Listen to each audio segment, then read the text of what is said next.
Listen, my child, for the truth about money and wealth is not what the world has told you.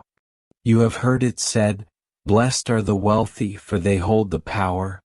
But I tell you, true power lies not in gold nor possessions but in the treasures of the Spirit. Do you not see? The riches you so tirelessly chase are fleeting. They pass like shadows at dusk. For what is wealth if it chains your heart and blinds your soul? As I spoke through my Son, do not store up for yourselves treasures on earth, where moth and rust destroy, and where thieves break in and steal. But store up for yourselves treasures in heaven. Matthew 6 verses 19 to 20. These words are not a rejection of money itself, but a call to examine your heart. Why do you desire wealth? Is it to serve others, to bring light into the world, or to serve yourself and feed an endless hunger for more? For I have said, the love of money is the root of all evil. 1 Timothy 6 verse 10. Not because money itself is wicked but because it tempts the heart toward greed, pride, and idolatry. When your love for riches overshadows your love for me, you become a servant to wealth, not a servant to righteousness. You cannot serve both God and money. Matthew 6 verse 24. Reflect on this. Are you master over your wealth, or has it become master over you? Yet understand this. I am not calling you to poverty but to stewardship. All that you have, whether much or little, is a gift from me. Use it wisely, for it is not truly yours. You are but a caretaker of my abundance. Give freely as I have given freely to you. It is more blessed to give than to receive. Acts 20 verse 35. When you open your hand to those in need, you reflect my love and become a vessel for my blessings. Wealth, when used to uplift the downtrodden and glorify my name, becomes a holy tool, a reflection of heaven's generosity. But beware, for the world whispers lies into your ear, that more wealth will bring more joy, more peace, more worth. It is a lie as old as time, one that led even kings astray. Recall Solomon, the richest of them all, who declared, "Whoever loves money never has enough. Whoever loves wealth is never satisfied with their income." This too is meaningless. Ecclesiastes 5 verse 10. Joy is not found in accumulation but in contentment. I have given you the promise. Keep your lives free from the love of money and be content with what you have, because I will never leave you nor forsake you. Hebrews 13 verse 5. Therefore do not fear money but do not worship it. Do not despise wealth but do not place your trust in it. Trust in me, for I am the provider of all good things. Seek first my kingdom and my righteousness, and all these things will be given to you as well. Matthew 6 verse 33. Let your heart not be burdened by the weight of riches but be lifted by the joy of knowing you are my beloved. Take this truth and live it, for in living it, you will find peace, freedom, and a wealth that neither moth nor rust can destroy. And yet, my child, the question remains, if wealth is a gift to be stewarded, how then should it be used? The answer lies not in the world's logic but in my divine wisdom. Freely you have received, freely give. Matthew 10 verse 8. To hold tightly to riches is to let them wither in your grasp, but to release them in generosity is to see them multiplied in ways far beyond your understanding. When you give to the poor, you do not simply share your wealth. You lend to me and I will repay you in ways no earthly treasure can match. Proverbs 19 verse 17. But remember this, it is not the size of the gift that matters but the heart behind it. Consider the widow who offered 2 small coins at the temple. Others gave out of their abundance, but she, in her poverty, gave all she had to live on. And I tell you, she gave more than anyone else. Mark 12 verses 41 to 44. True generosity is not measured by the value of the gift, but by the love and trust that inspire it. Do you trust me enough to give freely, knowing that I am your ultimate provider? Still, there are those who ask, if wealth is dangerous, should we avoid it altogether? But I say to you, wealth is not the enemy, it is the heart's attachment to wealth that corrupts. Look to Job, who was blessed with great riches yet remained righteous because his faith was in me, not his possessions. Even when all was taken from him, he declared, "The Lord gave and the Lord has taken away. Blessed be the name of the Lord." Job 1 verse 21. Such faith reveals the true posture of a heart aligned with my will, a heart that holds wealth loosely, ready to give or lose it, yet never losing its trust in me. And now, hear my warning to those who hoard. What does it profit a man to gain the whole world, yet forfeit his soul? Mark 8 verse 36. The parable of the rich fool illustrates this truth. He stored up grain for himself, planning to live in ease, yet on the very night he congratulated himself, his life was demanded of him. Luke 12 verses 16 to 20. Do not be like him, laying up treasures for yourself but being poor toward me. Use your wealth not to build bigger barns but to build my kingdom. Yet know this, there is a higher form of wealth that I long for you to pursue. This is the wealth of the Spirit, faith, hope, love, and righteousness. For where your treasure is, there your heart will be also. Matthew 6 verse 21. If your heart is set on eternal things, you will find a joy that no money can buy and a peace that surpasses all understanding. Do not think, however, that I call you to abandon all pursuits of prosperity. What I desire is balance, wisdom, and a heart that is willing to submit all things to me.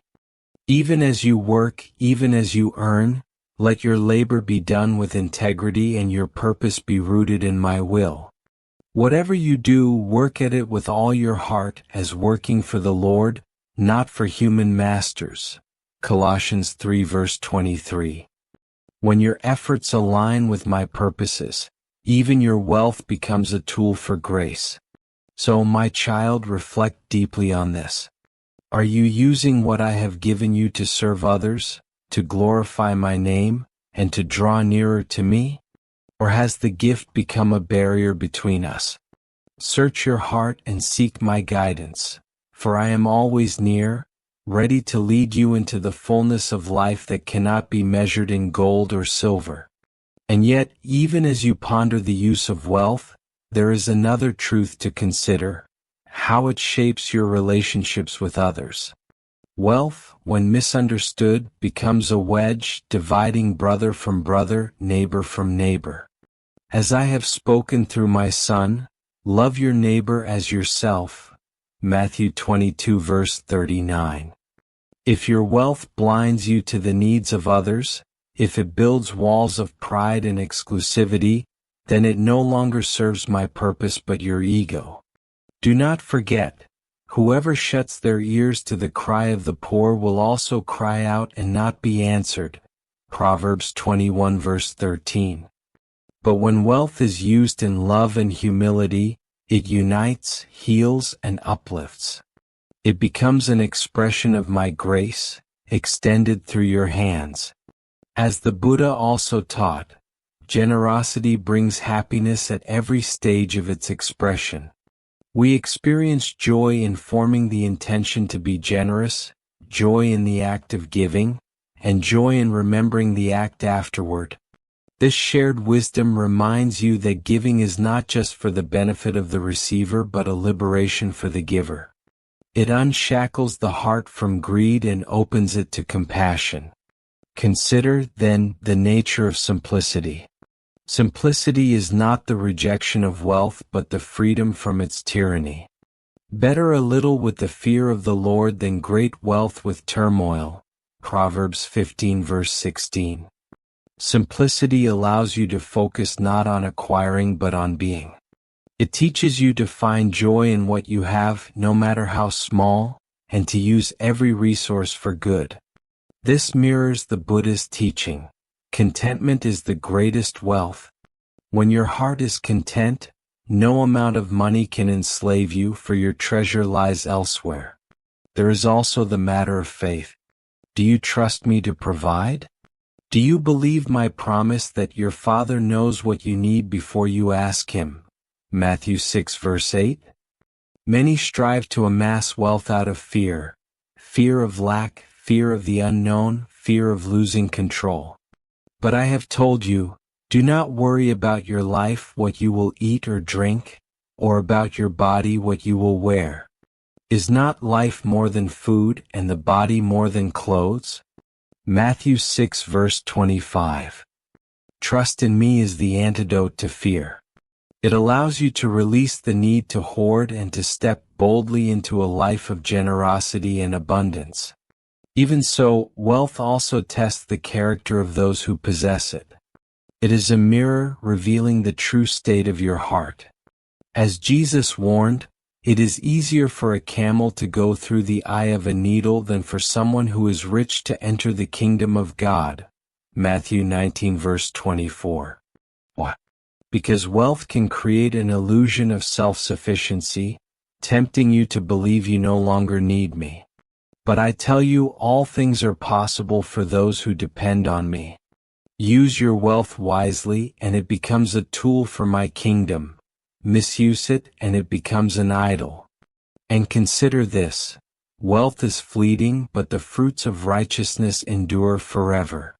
As the Buddha wisely declared, neither fire nor wind, birth nor death can erase our good deeds. When you invest in kindness, in justice, in acts of service, you store up treasures that no thief can steal and no decay can touch. These are the riches that matter, the riches that align your soul with eternal truth. So I ask you, as you reflect on what I have entrusted to you, where does your treasure lie? What seeds are you planting with your time, your energy, and your resources?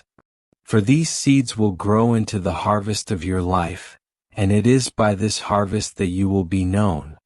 And now, look deeper into the nature of wealth and the responsibility it brings. To those to whom much is given, much will be required. Luke 12 verse 48. Wealth is not merely a possession but a test, a sacred trust. I have placed it in your hands not to be hoarded but to be multiplied in goodness, to be used as a light in the darkness, a balm for the wounded.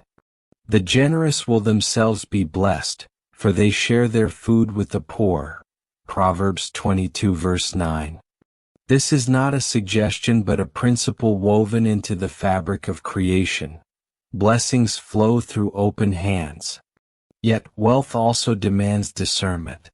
Not every act of giving is righteous, and not every use of money glorifies my name. Even generosity, when performed for recognition or pride, becomes hollow. Be careful not to practice your righteousness in front of others to be seen by them. If you do, you will have no reward from your Father in heaven. Matthew 6 verse 1. True generosity flows quietly, humbly, seeking no applause, for its purpose is love, not self-elevation. Now consider the power wealth has to transform not just individuals but entire communities. When used wisely, it can build, nurture, and restore. Speak up for those who cannot speak for themselves, for the rights of all who are destitute. Proverbs 31 verse 8. This is the essence of stewardship, not simply managing resources but using them to advocate for justice, to protect the vulnerable, and to reflect my kingdom on earth. Through such actions you become my hands and feet, bringing my love into a broken world. Still, the heart must remain vigilant. Wealth whispers a dangerous lie, that it can secure your future, that it can shield you from uncertainty. But I tell you, no earthly possession can offer what only I provide. The name of the Lord is a fortified tower. the righteous run to it and are safe. Proverbs 18 verse 10. True security lies not in wealth but in faith, for the storms of life will come, and only a house built on my foundation will stand. Matthew 7 verses 24 to 27. Let your heart also ponder this. Wealth has the power to bind, but it also has the power to liberate. When you release your grip on material things, you make room for spiritual abundance. As Paul wrote, "Command those who are rich in this present world not to be arrogant nor to put their hope in wealth, which is so uncertain, but to put their hope in God, who richly provides us with everything for our enjoyment." 1 Timothy 6 verse 17. This is the paradox of freedom. It is found not in possession but in surrender. Reflect, too, on how wealth intersects with gratitude. Give thanks in all circumstances, for this is God's will for you in Christ Jesus. 1 Thessalonians 5 verse 18. When you view your resources through the lens of gratitude, they become more than tools. They become symbols of my provision, reminders of my faithfulness. Gratitude transforms scarcity into sufficiency, fear into trust, and wealth into worship. So, let every coin, every decision, every moment of wealth be a reflection of your faith in me. Let it be a means of worship, a testimony to my goodness, and a bridge to my love. For the riches I desire for you are not of this world, but of eternity, a treasure that will never fade and a joy that will never end. Let your heart dwell on the interplay between wealth and humility. For when I bless you with abundance, it is not to exalt you above others, but to teach you the humility of a servant. Whoever wants to become great among you must be your servant. Matthew 20 verse 26. Wealth, when combined with humility, becomes a powerful instrument of my grace, a way to lift others, to restore dignity, and to reflect the character of my Son, who, though he was rich, became poor for your sake. 2 Corinthians 8 verse 9. Humility allows you to see that your abundance is not a measure of your worth or effort, but a gift to be used for my glory. What do you have that you did not receive? And if you did receive it, why do you boast as though you did not? 1 Corinthians 4 verse 7. This truth liberates you from pride, enabling you to share freely without seeking credit, for you know that all things come from me and return to me. Consider also the danger of envy which lurks in the shadow of wealth. It is not only the rich who must guard their hearts, but also those who desire what others possess. A heart at peace gives life to the body, but envy rots the bones. Proverbs 14 verse 30. Envy blinds you to the blessings I have already given, leading you to chase shadows rather than walk in the light. To envy wealth is to misunderstand its purpose, for it is not a measure of happiness but a tool for service. And what of those who have little? To them I say, blessed are the poor in spirit, for theirs is the kingdom of heaven. Matthew 5 verse 3. Poverty, whether material or spiritual, is not a curse but an invitation to rely on me fully. When you have nothing, you are free to discover that I am everything. Trust in me, and I will supply all your needs according to my riches in glory. Philippians 4 verse 19. But wealth also tests the heart's capacity for faithfulness. When riches increase, so too does the temptation to forget me, to place your trust in the gift rather than the giver. This is why I warned my people, when you have eaten and are satisfied, praise the Lord your God. But be careful that you do not forget the Lord your God. Deuteronomy 8 verses 10 to 11. Remember that it is I who give the ability to produce wealth, and let this remembrance keep you rooted in gratitude and dependence. Finally, let us turn to the ultimate purpose of all wealth and resources, to glorify me and bring my kingdom to earth. Wealth is not merely a personal blessing. It is a calling. Through it, you have the power to feed the hungry, clothe the naked, and shelter the homeless. Whatever you did for one of the least of these brothers and sisters of mine, you did for me. Matthew 25 verse 40. Each act of generosity becomes a reflection of my love, a beacon that draws others to me. Yet even as you give, let your giving be guided by wisdom. Seek not only to meet immediate needs but to empower others, to break the cycles of poverty and dependency. The righteous give generously, Psalm 37 verse 21, not out of guilt or compulsion but out of a deep desire to see my justice and mercy flow like a mighty river. Wealth, then, is a paradox, both a blessing and a test, both a burden and a joy. It calls for discernment, humility, and faithfulness.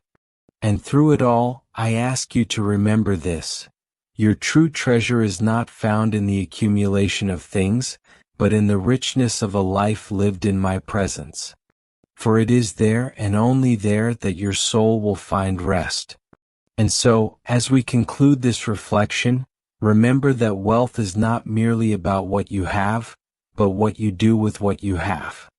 It is an invitation to align your heart with God's purpose, to steward your blessings with wisdom, and to leave a legacy of love and generosity.